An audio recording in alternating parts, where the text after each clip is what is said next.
Buenas noches, este es el diácono Santiago Cosado de la iglesia de San Sebastián en San Agustín, Florida. Esta noche vamos a seguir con nuestra clase sobre San Mateo y vamos entonces como siempre, vamos a comenzar la clase haciendo la oración para antes de leer la Sagrada Escritura. En el nombre del Padre, del Hijo y del Espíritu Santo. Señor Jesús, abre mis ojos y mis oídos a tu palabra, que lea y escuche yo tu voz y medite tus enseñanzas. Despierta mi alma y mi inteligencia para que tu palabra penetre en mi corazón y pueda yo saborearla y comprenderla.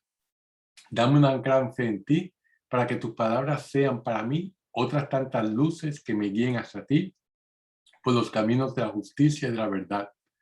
Habla, Señor, que yo te escucho y deseo poner en práctica tu doctrina, porque tus palabras son para mí vida, gozo, paz y felicidad. Habla, Señor, tú eres mi Señor y mi Maestro, y no escucharé a nadie sino a ti. Amén. Entonces, pues vamos a empezar con nuestra clase, ¿verdad?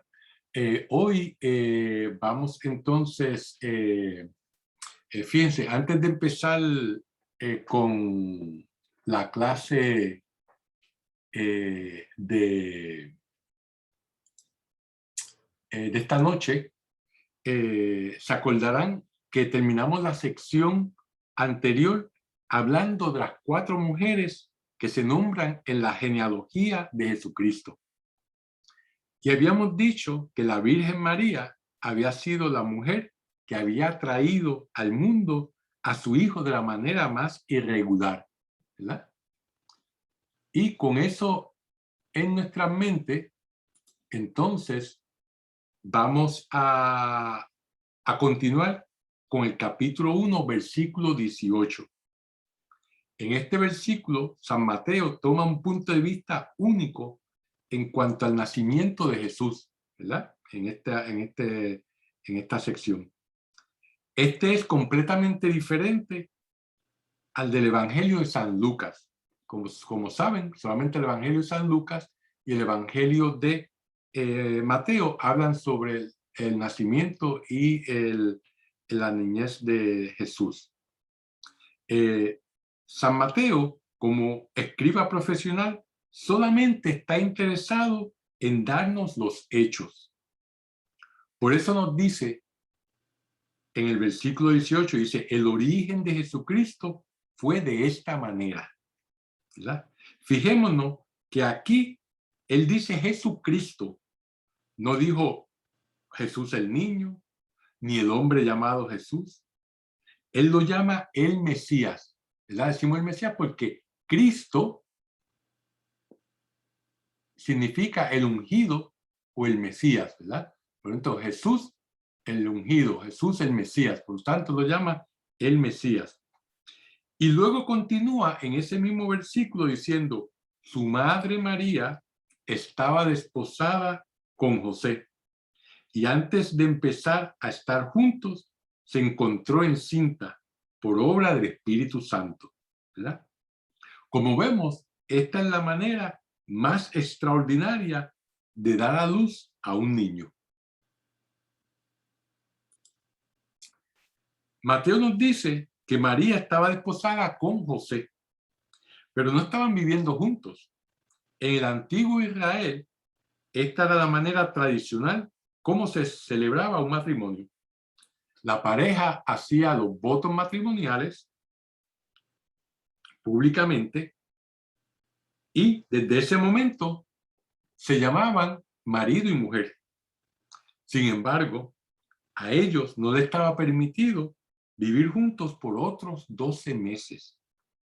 Durante estos 12 meses, el novio se iría con su amigo a construir una casa a la que llevaría a vivir a su esposa. La novia, durante esos 12 meses, también estaría muy ocupada con su familia y amigas, preparando la ropa de cama, manteles y demás cosas que se necesitarían para la casa. A pesar de que la pareja no estaba viviendo junta, estaban trabajando arduamente para el beneficio del uno al otro. La base de un hogar feliz debía de ser esta labor a la que ambos se comprometieron.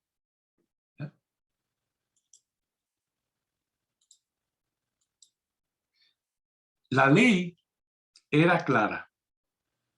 Si durante este periodo la novia quedaba embarazada antes de la consumación del matrimonio, entonces se aplicaba la ley del Deuteronomio, que más se encuentra en el capítulo 22, versículos 22 al 23. Y la ley dice que si el esposo no es el padre del niño, a la madre la llevan delante de la casa de su padre y la apedrean hasta su muerte. Para la sociedad de aquel entonces era completamente inaceptable un embarazo fuera del matrimonio. Si el esposo era una persona compasiva y verdaderamente amaba a esta mujer, él tenía una alternativa a esto, y era darle un acta de divorcio. Lo que él hacía era escribir en un papel una nota que decía que él estaba despidiendo a esta mujer de su casa. En realidad, él no tenía que dar ninguna razón para hacer esto. Este documento tenía que ser firmado por otros 2 testigos. Y una vez firmado, la novia tenía que irse de la casa. Este acto daba por terminada la relación, pero ella quedaba con vida, ¿verdad? Por todo lo anterior, José tenía un inmenso dilema por resolver. José tenía el mismo dilema que tenía todo el pueblo de Israel durante el tiempo de Jesús. En los tiempos de Cristo, esta era la pregunta más controversial. ¿Quién es el padre de Jesús de Nazaret? Cuando leemos el Evangelio de San Juan, vemos las grandes controversias que tenía Jesús con los fariseos. Estos le preguntaban, ¿quién es tu padre? Ellos querían saber quién era ese padre del que hablaba Jesús, ya que si el padre era José, entonces Jesús era meramente un ser humano.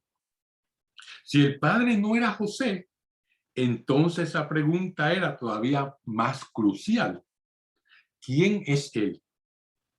Por eso, Mateo contesta esta pregunta al comienzo de este evangelio, antes de hablarnos del ministerio de Jesús, antes de introducirnos a las controversias, ¿verdad?, que iba a tener Jesús con los fariseos, con los sacerdotes en el futuro, y antes de introducir la vida pública de Jesús. Mateo nos dice que antes de empezar a estar juntos, se encontró encinta por el Espíritu Santo. Lo que deja bien claro es que Dios es el padre de este niño. Claro está, uno no esperaría que cualquier persona ordinaria aceptara algo así, algo que nunca había pasado antes y que nunca volvería a pasar. Esto era lo que pasaba con Israel. Le era muy difícil aceptar este hecho. Todo esto da comienzo a la búsqueda de la identidad del padre de Jesús de Nazaret. Para José, este era un problema y era muy agudo. Él como esposo tenía derechos que le otorgaba la ley. Él necesitaba tomar acción de acuerdo a la ley. Mateo nos dice que su marido José, esto ya en el versículo 19, era justo, pero no quería infamarla. Resolvió repudiarla en privado. Como hemos dicho anteriormente, al Mateo llamar a José justo, quería decir que vivía de acuerdo a la ley de Dios. Él era un hombre que hacía la voluntad de Dios, sin importar el precio que tuviera que pagar. Una vez que él discerniera que era lo que Dios quería de él lo haría. Veremos en los textos subsiguientes que José hará la voluntad de Dios por encima de todo. Por lo tanto, San José se nos presenta como un hombre según el corazón de Dios, ¿verdad? Que eso, ¿se acuerdan? Fue la expresión que se utilizó en el primer libro de Samuel, capítulo 13, versículo 14, a referirse a David, ¿verdad? Que David era un hombre según el corazón de Dios y por eso Dios lo escogió sobre todos sus hermanos, que eran tal vez más grandes, más apuestos, ¿verdad? Pero como Dios ve en el corazón de las personas, él escogió a David, ¿verdad? Como se acuerdan, al inicio de las clases de Biblia, les dije que la lucha más grande en este planeta es la lucha entre la voluntad de Dios y la voluntad del hombre. Les repito, la lucha más grande en este planeta es la lucha entre la voluntad de Dios y la voluntad del hombre. La lucha entre el plan de Dios para Israel y su cooperación o falta de ella. A San José lo presenta como un hombre total y genuinamente de Dios. San José decidió tomar el camino más gentil y misericordioso, que fue de divorciarse de María en secreto. Claro está, todo esto estaba en sus pensamientos. Él todavía no había tomado ninguna acción, ¿verdad?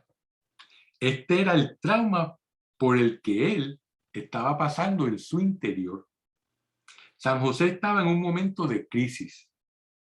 Y como sabemos, los momentos de crisis son momentos de decisión. Y el dilema es siempre el mismo en los momentos de crisis. ¿Serás un hijo de Dios? ¿Harás la voluntad de Dios sobre cualquier otra cosa? Esa es la crisis.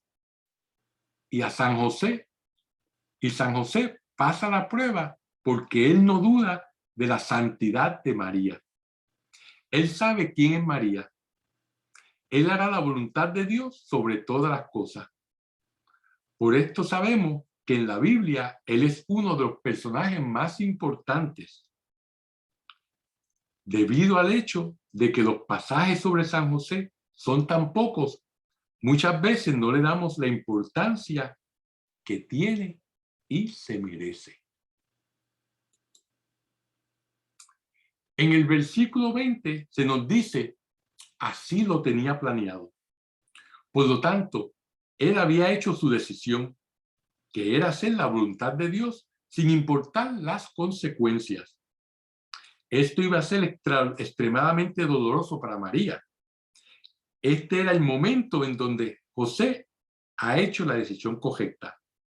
Dios siempre es el primero y el más importante.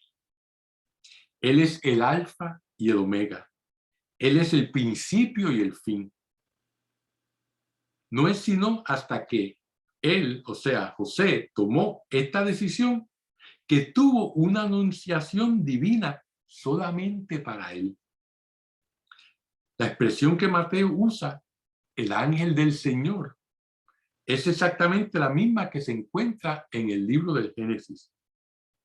En este, cuando se utiliza la expresión el ángel del Señor, significa que primero la persona va a tener una advertencia y luego el mismo Dios la va a visitar. Lo que tenemos en este pasaje es algo que tal vez nunca hemos apreciado. Lo que ocurre aquí es que el padre natural del niño viene a José para preguntarle si él está dispuesto a adoptar a su hijo. Cuando el ángel del Señor se le apareció en sueños, ¿verdad? y le dice, José, hijo de David, ¿verdad? Como vemos aquí, a José se le llama por su linaje real. Por lo tanto, la realeza de José es reconocida en el cielo. La realeza de San José es importante porque solamente San José es quien le puede pasar la realeza a Jesús.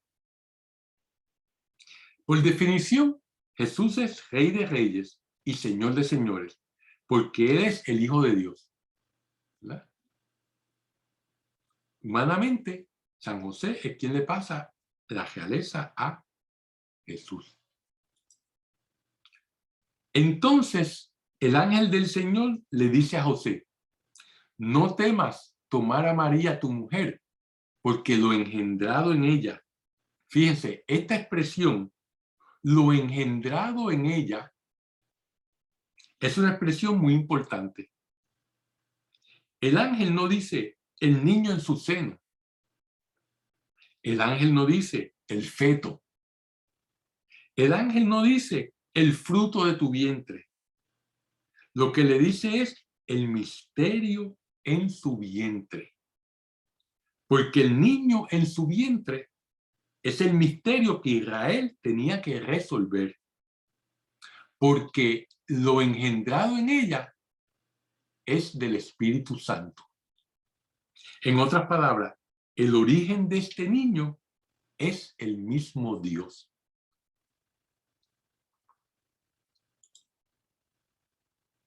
En hebreo, el vocablo AV, recuerden que en hebreo solamente se ponen las consonantes, no se ponen las vocales, ¿verdad? Significa padre, pero también significa origen. Cuando un niño llama a su padre Abba, que es la palabra cariñosa de un niño decirle al papá, como nosotros decimos en español papi, ¿verdad? Lo que el niño está diciendo es mi origen, el que me ha dado la vida. Jesús nos dijo que llamáramos a Dios Abba, el que nos ha dado la vida. Aquí lo que se le dice a José es que quien le ha dado la vida a Jesús de Nazaret es Dios Padre, a través del Espíritu Santo. Por lo tanto, la concepción de Jesús es un acto trinitario. Mateo no discute las consecuencias que esto le trae a María. Quiero puntualizarle que en este texto María está completamente silenciosa. Lo que está pasando es solamente entre Dios Padre y José. Hay que hacerle justicia a José, porque José ya es parte de este misterio. Y él no sabe cuál es el misterio, dado que él es el esposo de María. Dios Padre le pide que acepte el misterio de su propio Hijo, Jesús, el cual siempre será un misterio. Fíjense la fe tan grande de San José.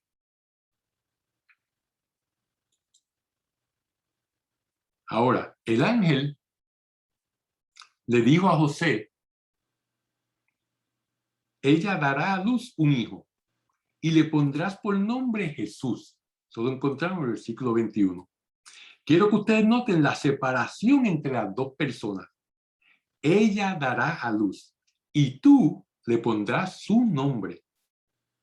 En la tradición judía, si el padre era el que le ponía el nombre al niño, el padre estaba aceptando a ese niño como su hijo propio. Para José, el dar nombre al niño es un proceso de adopción. En el mundo romano de aquella época, la adopción tenía un poder legal de tal magnitud que el niño adoptado se consideraba como hijo engendrado del padre.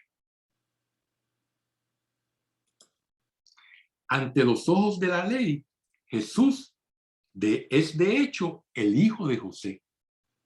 Cuando Jesús creció, lo llamaban Ben José. En hebreo significa hijo de José, ¿verdad? El Ben es hijo de, y después el nombre del padre. Es por eso que cuando Jesús empezó a declararse como hijo de Dios, los líderes de Israel se preguntaban, ¿no es este el hijo de José? Por esta razón, José fue quien lo crió en su hogar, donde él era el jefe.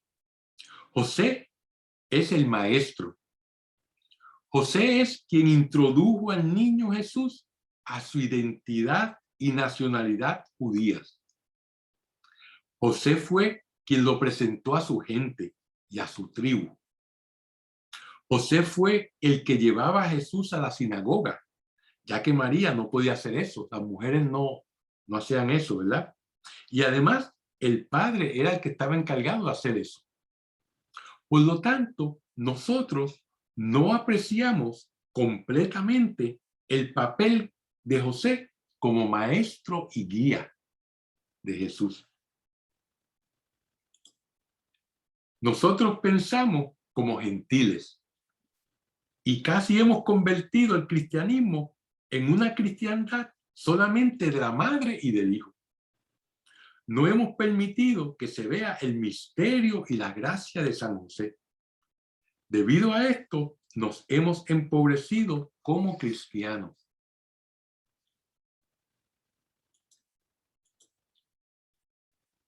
Como vemos, el papel de María era el de dar a luz y el de José era poner el nombre de Jesús al niño que había nacido. Sin embargo, en el idioma hebreo no existía el nombre de Jesús, porque no existía la letra J. El nombre es Yeshua, Yeshua, ¿verdad? Que es Y-E. En griego tampoco existe la letra Y. Por lo tanto, cuando el texto de Mateo fue traducido al griego, ellos tuvieron que deshacerse de la Y, ya que esa letra no existía, y la sustituyeron por la J. De ahí es que sale el nombre Jesús, nombre que no reconocen los judíos, ya que en su idioma no tiene ningún nombre con J. Yeshua es un derivado del nombre Josué o Yeshua, que significan Dios salva. Una de las grandes tradiciones del pueblo de Israel era que el nombre que se le daba a un niño al nacer describiría su función en la tierra. Yeshua, Yoshua, Dios salva. Como vemos, a José se le dijo que este niño iba a ser llamado el Salvador.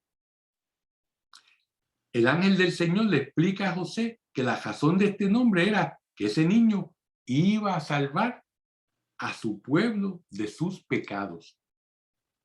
Este es un mensaje con grandes repercusiones, ya que el pueblo de Israel estaba esperando a un Mesías político y militar que los salvaría del yugo romano. Esto es lo que Dios no tiene remotamente en su mente. Una de las razones por las cuales ellos mataron a Jesús fue porque él se negó a tomar el camino de la violencia. Como estudiamos en la introducción, después de la muerte de Cristo, surgieron muchos mesías falsos, los cuales convencieron al pueblo de Israel para rebelarse contra Roma, lo cual llevó a la destrucción de Israel. Obviamente, en aquel momento no fue la decisión correcta, porque Él salvará a su pueblo de sus pecados. Jesucristo será un salvador, pero su reino será uno completamente espiritual. No será un reino físico ni material. Esto fue lo que Jesús le dijo a Pilato en el Evangelio de San Juan, capítulo 18, versículo 36, cuando le dice, mi reino no es de este mundo. En aquel momento, el pueblo de Israel no estaba interesado en un Mesías espiritual. Veremos durante el Evangelio que el pueblo de Israel no estaba muy interesado en que lo salvaran de sus pecados. Ellos querían que lo salvaran de los romanos y de la dominación extranjera. Pero sin embargo, Él salvará a su pueblo de sus pecados. Era el tipo de Mesías que era Jesús. Inmediatamente, Mateo le dice a su audiencia en los versículos 22 y 23, todo esto sucedió para que se cumpliese lo dicho por el Señor por medio del profeta. Ved que la Virgen concebirá y dará a luz un hijo, y le pondrán por nombre Emmanuel. Si ustedes buscan en sus Biblias y leen Isaías 7, versículo 14, verán que no va a decir exactamente lo mismo que dice Mateo. Lo que dice Isaías es, he aquí que una doncella está encinta. No dice una virgen, dice, una doncella está encinta y va a dar a luz a un hijo. La presunción en Israel es que la doncella es una virgen. Porque si no es virgen, entonces la apedrearán hasta la muerte. Por eso Isaías dice una doncella, porque asume, o sea, se da por entendido que cuando él habla de una doncella está hablando de una virgen. ¿Verdad?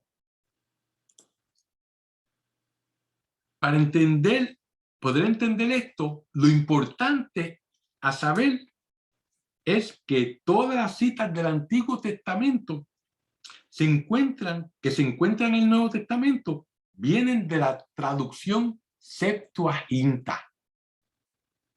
La Septuaginta es la tradición griega de la Biblia, la cual se hizo alrededor de los años 200 antes de Cristo. ¿Y por qué se hizo esta traducción? Porque los judíos que estaban fuera de Israel, que ya habían criado sus hijos en Egipto y en otras partes, no hablaban el idioma israelita, hablaban el griego. Por lo tanto, así como nos pasa a nosotros, que muchas veces en algunos padres que se mudan a los Estados Unidos, los hijos no hablan español y lo único que hablan es inglés, pues entonces los judíos de aquella época necesitaban, para poder enseñarle a sus hijos que solamente hablaban griego y a sus nietos, necesitaban una traducción de la Sagrada Escritura, del Antiguo Testamento, del hebreo al griego. Y por lo tanto, nos dice la tradición que esta traducción le hicieron 70 eruditos en Alejandría, en Egipto. La tradición dice, la leyenda dice, que se escogieron 6 eruditos de cada tribu de Israel. Pero 6 por 12 son 72. Pero dice la tradición que Ptolomeo, el faraón de aquella época, que estaba interesado también que esto se hiciera, pues lo entrevistó y todo. Entonces pues fueron 70, ¿verdad? Y dice la tradición que lo asombroso fue que cada erudito tradujo el Antiguo Testamento. Y cuando las compararon, todos los tradujeron de la misma manera, ¿verdad? Eso es lo que dice la leyenda. Por lo tanto, como eran 70 eruditos, la llamaron Septua, por los 70 eruditos, ¿verdad? Septua significa 70. Lo interesante es que la Septuaginta es lo que la Iglesia aceptó como la verdadera Biblia, ¿verdad?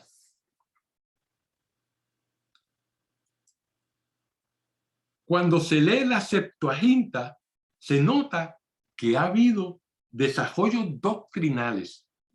Por ejemplo, los eruditos sabían muy bien que si una doncella daba a luz, y no era virgen, sería apedreada. Por ello, en la traducción lo simplificaron al decir: la virgen concebirá y dará a luz a un hijo. Lo que Mateo nos está diciendo es que lo que verdaderamente ocurrió era correcto de acuerdo a lo que estos eruditos habían dicho, y era la mejor interpretación del texto. O sea que ya los eruditos, al traducir del hebreo al griego, estaban traduciendo y habían interpretado ya esto que decía doncella en los textos hebreos, y lo tradujeron al griego virgen, ¿verdad? Porque era lo que significaba doncella para ellos, ¿verdad? Por lo tanto, esto lo que vemos es que ha habido verdaderamente un desarrollo doctrinal al hacer la traducción. Y esto lo veremos más claro según vayamos leyendo el Evangelio. Una de las cosas que es bastante notable en la Biblia es el desarrollo de la doctrina, de principio a fin, ya que Dios continúa inspirando a su pueblo todo el tiempo y explica todas las cosas a través del tiempo. Por eso vemos que la doctrina en la iglesia continúa creciendo a pasos agigantados, desde su temprano comienzo hasta el presente. Como vemos, otro ejemplo del cumplimiento de las escrituras. La revelación es la misma, no cambia, pero el entenderla e interpretarla es lo que la iglesia nos ayuda. Por lo tanto, la revelación la podemos ver como una cebolla, la cual vamos pelando cada capa y vamos profundizando más en la enseñanza de la Sagrada Escritura según vamos pasando de una etapa a otra. Por lo tanto, a través de los siglos, la iglesia puede y está estudiando y profundizando más en el significado de la Sagrada Escritura. El tema principal del Evangelio de Mateo es el probarnos que todo lo que había sido revelado en el pasado había llegado a realizarse ahora en Cristo Jesús. Es como si él estuviera ensamblando un rompecabezas para los judíos y todas las piezas antiguas y nuevas formaran la figura de Jesucristo. Un trabajo bastante fuerte para San Mateo, ¿verdad? San Mateo nos dice en el versículo 23: la Virgen concebirá y dará a luz un hijo, y le pondrán por nombre Emmanuel, que significa Dios con nosotros, ¿verdad? Cuando vemos a Isaías 7:14 y tratamos de explicar el nombre, el significado del nombre de Emmanuel, Dios con nosotros, no tiene sentido. Y no es sino hasta el Nuevo Testamento que podemos comprender el verdadero significado de Emmanuel, porque en verdad Dios se encarnó y habitó entre nosotros. Esto solamente pudo ocurrir porque Dios Padre es el Padre de Jesús y Él es el Hijo unigénito quien nace de María.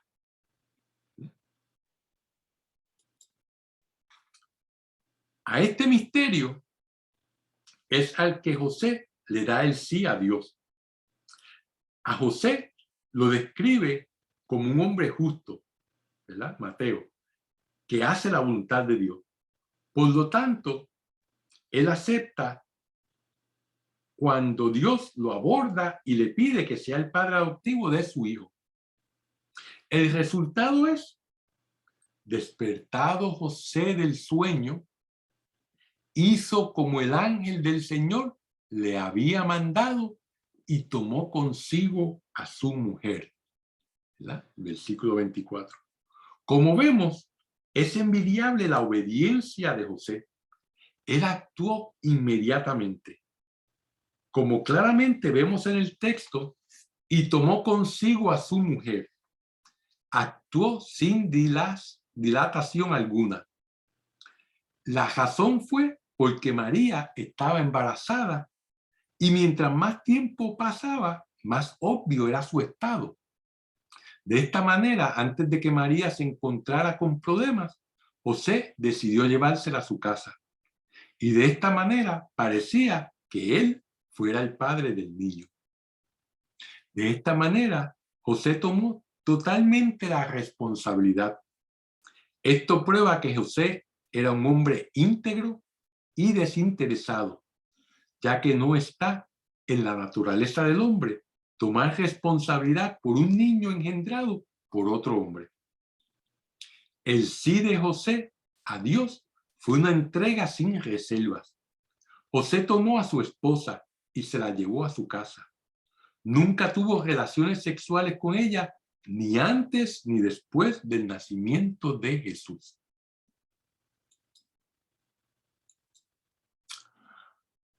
Lo que caracteriza este texto es la obediencia a Dios. Ahora tenemos la Sagrada Familia establecida. Ahora nos preguntamos, ¿qué es una Sagrada Familia? En una Sagrada Familia, el Padre siempre está haciendo la voluntad de Dios y no la suya. La Madre está solamente haciendo la voluntad de Dios y no la propia voluntad. Los niños están haciendo la voluntad de Dios.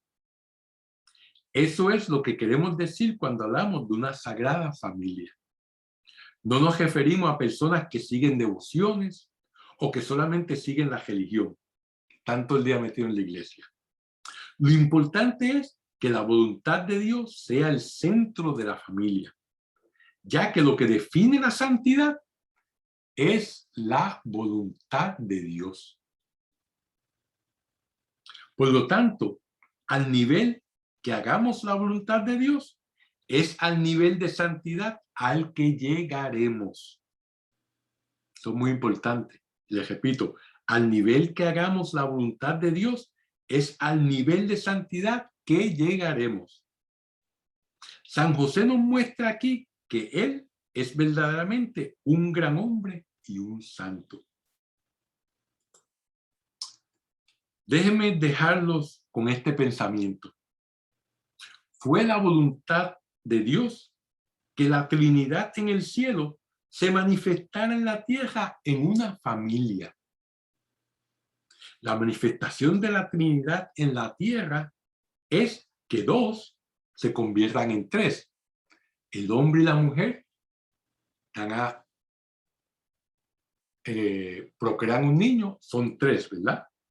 No importa cuántos hijos procree una pareja, dos siempre se van a convertir en tres, ¿verdad? En esta consagración de dos, haciendo la voluntad de Dios, es donde se representa la manifestación de Dios en la tierra. Esto es exactamente lo que Satanás quiere destruir. Él quiere destruir la imagen de Dios en la tierra, ¿verdad? No es solamente destruirla separadamente en el hombre y en la mujer, sino en la unión matrimonial. Ese es su fin, destruir los matrimonios. Pero cuando un matrimonio hace la voluntad de Dios, los niños son los frutos de ese matrimonio. Y estos niños están hechos a imagen y semejanza de Dios. Que Dios me los bendiga y que pasen buenas noches.